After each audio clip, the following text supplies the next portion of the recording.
जिस गोपी ने अपना मुख छुपाया ठाकुर जी से, जिस गोपी ने अपना मुख छुपाया मां के कहने पर ठाकुर जी से, जब उसने ठाकुर जी को देखा तब उसके मन में आया कि अरे मां, विश्व की मां तो बालकों का कल्याण करने वाला पथ दिखाती है, पर आपने मुझे कैसा मार्ग बताया। जिस संसार से मुख छुपाना चाहिए था उसको तो दिखाने की आज्ञा दी, और जिनको दिखाना चाहिए था उनसे छुपाने की कह दी। बस कृष्ण देखें कैसे भी।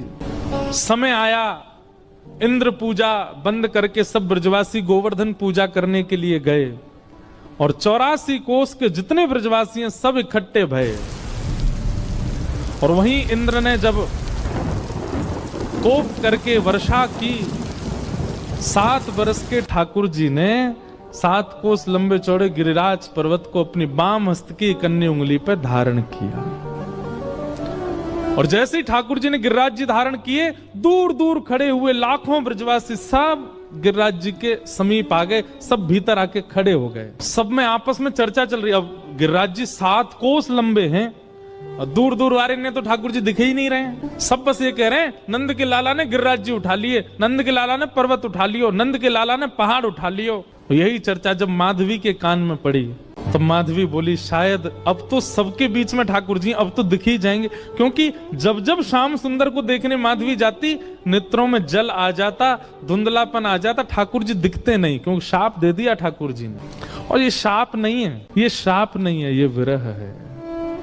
ठाकुर जी दिखते नहीं है मीरा को, माधवी। लेकिन आज सोचने लगी सबके बीच में ठाकुर जी खड़े, यहां तो मैं छुप के देख ही लूं उनको, शायद दिख जाएं।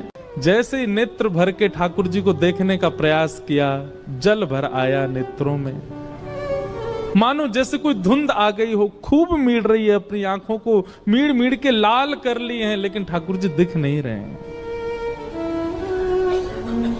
आज पीड़ा असहनीय हो गई माधवी की।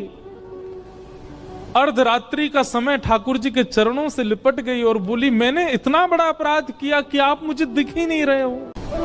हे श्याम सुंदर, अब पीड़ा मत दो, अब दिख जाइए, एक क्षण दिख जाइए, आप दिखें और मैं प्राण त्यागूं, बस मुझे और कुछ नहीं चाहिए। ठाकुर जी